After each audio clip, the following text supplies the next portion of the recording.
नमस्कार दोस्तों, आज मैं आपसे पोर्टफोलियो को कैसे बिल्ड करते हैं लॉन्ग टर्म या शॉर्ट टर्म के लिए, जिससे कि आपको अच्छा खासा मुनाफा हो जाए और शेयर मार्केट से आप भी कुछ पैसा कमा पाएँ। तो उसके लिए सर्वप्रथम अगर आप नए हैं तो कुछ चीज़ें ज़रूर ध्यान रखिएगा कि किसी भी शेयर को लेने के लिए सबसे पहले अपने रिस्क को मैनेज करिए। रिस्क मतलब ये है कि आपके पास अगर सपोज़ दैट कि 20,000 का फंड है, तो आपको शेयर कैसे बाई करना है, कैसे लेना है, ये सब चीज़ें मैं आपको आगे वीडियो में बताऊँगा। और वीडियो को पहले आप लाइक कर दीजिए और शेयर ज़रूर कर दीजिएगा, क्योंकि आगे जो टॉपिक बताऊँगा वो इन्वेस्टमेंट पर्पज़ से काफ़ी अच्छा रहेगा और आप अच्छा वेल्थ क्रिएट कर सकते हैं स्टॉक मार्केट से। बहुत लोग कहते हैं कि रिस्क है, लेकिन रिस्क हर जगह होता है और रिस्क जो है अपनी कैपेसिटी के ऊपर अगर आप रिस्क लेंगे तो वो रिस्क है। मतलब कि ये है कि आपने जैसे 20,000 का फंड है, तो आपने 20,000 का फंड एक ही स्टॉक में अगर लगा दिया तो वो आपके लिए रिस्की है। लेकिन 20,000 का फंड को अगर आपने डाइवर्सिफाइड कर दिया और अलग-अलग सेक्टर में इन्वेस्ट कर दिया तो वो आपको प्रॉफिटेबल बनाएगा, बशर्ते ये है कि आपको सही समय पे उसको बाई करना है और सही समय पे उसको निकालना है। तो मैं पूरा आपको प्रोसेस बताऊंगा कि कब आपको किसी भी स्टॉक में एंट्री लेनी है और कब एग्जिट करना है। तो चलिए वीडियो शुरू करते हैं। और सर्वप्रथम मैं आपको बताऊंगा कि आपके पास अगर फंड मान लो कि 20K है, तो यहाँ पर सबसे पहले आपको ये देखना रहेगा कि किसी भी स्टॉक में इन्वेस्ट करने के लिए सबसे पहले आप क्या अधिकतर जो इन्वेस्टमेंट करते हैं तो वो जब मार्केट चढ़ती है, इस तरीके से मार्केट अप साइड में जाती है और उसके बाद में वो अप मोमेंट पे जब काफ़ी ज़्यादा मोमेंट अप साइड में हो चुका होता है तब वो शेयर कोई बाई करते हैं, जो कि सबसे बड़ी गलती है। क्योंकि यहाँ से जब आप कोई स्टॉक बाई करेंगे, अगर मार्केट ने अपनी गिरावट दिखाई तो उसके साथ साथ आपका पोर्टफोलियो भी बिल्कुल रेड में चला जाता है। तो उसके लिए सर्वप्रथम ये है कि मार्केट जब भी अप साइड का मूवमेंट करके नीचे डाउन साइड में आए और मार्केट जो है एक रेंज में कंसोलिडेट करे और मार्केट डाउन साइड में होनी चाहिए। आप ज़्यादा टेक्निकल चीज़ों में ना जाइए, लेकिन मार्केट अप साइड में आपको ना खरीद करके डाउन साइड में जब मार्केट हो तब आप वहाँ पर शेयर बाई करिए।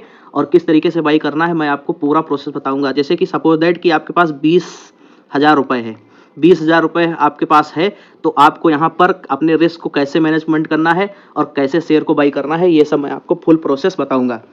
तो सबसे पहले आपको जैसे 20 के फंड है, तो यहाँ पर आपको मिनिमम 10 स्टॉक तो लेने ही लेने हैं, 10 स्टॉक लेने हैं। क्योंकि और 10 स्टॉक जब आप लेंगे तो यहाँ पर आपको 10 स्टॉक में हर सेक्टर का एक एक शेयर खरीदना है। भले ही वो आप एक क्वांटिटी खरीदें या 2 क्वांटिटी खरीदें, मतलब 2,000 रुपये का आपको एक सेक्टर का स्टॉक उठाना है।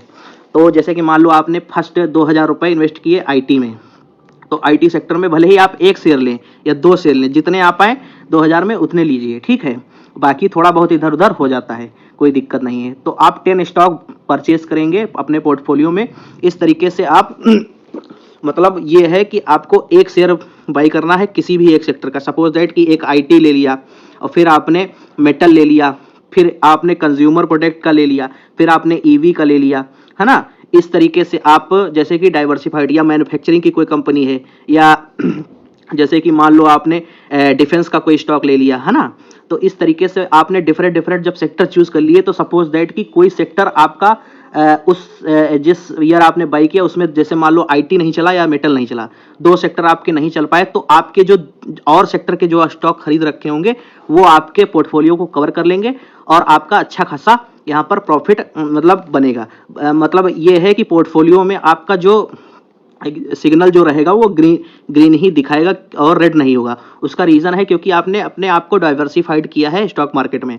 तो यही एक सीक्रेट होता है जब कोई भी स्टॉक बाई करता हूँ, क्योंकि मैं भी इसी तरीके से स्टॉक मार्केट में पहले शुरुआत में मैंने गलतियां की, लेकिन धीरे धीरे मैंने चीज़ों को सीखना स्टार्ट किया। और पहले मैं शेयर को छांट लेता था। कोई शेयर जैसे कि मान लो फंडामेंटली स्ट्रॉन्ग शेयर है और वो गिरावट में है, जैसे कि सपोज दैट कि फंडामेंटली स्ट्रॉन्ग शेयर है जैसे सपोज इस समय जो मान के चलिए कि जैसे एक कंपनी है IEX, फंडामेंटली ठीक शेयर है और वो ठीक पोजीशन पे है, अब वहाँ पर वो डिस्काउंट में मिल रहा है, तो हमको इससे बाई करना चाहिए। और बस ये है बाई करने की आपके रिस्क की कैपेसिटी के हिसाब से ही बाई करिए। सपोज दैट कि आपको 2,000 में ही इसको बाई करना है, ज़्यादा शेयर न लीजिए, कोई ज़रूरत नहीं है। आपके पास जितना हो, बस ये है कि आप मिनिमम 20,000, मैंने आपको समझाने के लिए बताया है कि 20,000 कैपिटल से आपको 10 स्टॉक बाई करना। अगर यही आपके पास 1 लाख का फंड हो तब आप उसको जैसे कि 20 शेयर बाई कर सकते हैं, है ना। तो 10-10 के आप लगा सकते हैं। तो मतलब जैसा आपके पास फंड हो वैसे आप उसको यूज़ करिए। ये मैंने केवल आपको समझाने के लिए बताया, और इसमें आप धीरे-धीरे करके मतलब 2000 रुपए के एक शेयर लिया, हर सेक्टर का आपने एक-एक स्टॉक उठा लिया। अब वहाँ पर आपने मार्केट के डाउन होते ही आपको, मार्केट अगर डाउन है तब आप यहाँ पे बाई करेंगे। तो आप मान लो मार्केट यहाँ से देखिए, मार्केट का एक पैटर्न होता है, मार्केट का एक पैटर्न ये होता है कि मार्केट जब भी चलती तो इस तरीके से हायर हाई का पैटर्न बनाती है। तो सपोज दैट कि मान लिया कि यहाँ पर हाई बना दिया था, अब आपने यहाँ पर शेयर उठाया कोई, तो जाहिर सी बात मार्केट फिर रिट्रेस करेगी, फिर ऊपर जाएगी, तो यहाँ पर आएगा तो आपका शेयर का जो वैल्यू है वो डाउन हो जाएगा, फिर आपको यहाँ पर पोर्टफोलियो में आपको नुकसान दिखाएगा। तो आपको क्या करना है, जैसे ही ये डाउन यहाँ पर आए यहाँ पर खरीदिए, ना कि यहाँ पर खरीदिए। तो ये चीज़ें आपको देखनी रहेंगी, इस तरीके से आप शेयर को बाई करना सीख जाएंगे। अब आपको क्या करना है कि जैसे मान लो कि मार्केट में आपने कोई भी शेयर लिया, सपोज दैट कि आपने मान के चलिए कि 3i इन्फोटेक एक शेयर है, उसको बाई किया आईटी का। जैसे आईटी पिछले साल बहुत नहीं चला, मेटल सेक्टर नहीं चला, तो जैसे मान लो आपने बाई कर लिया, तो इस समय जैसे मान लो आईटी नहीं चल पाए तो जाहिर सी बात है कि अपने प्राइस से नीचे ही होगा।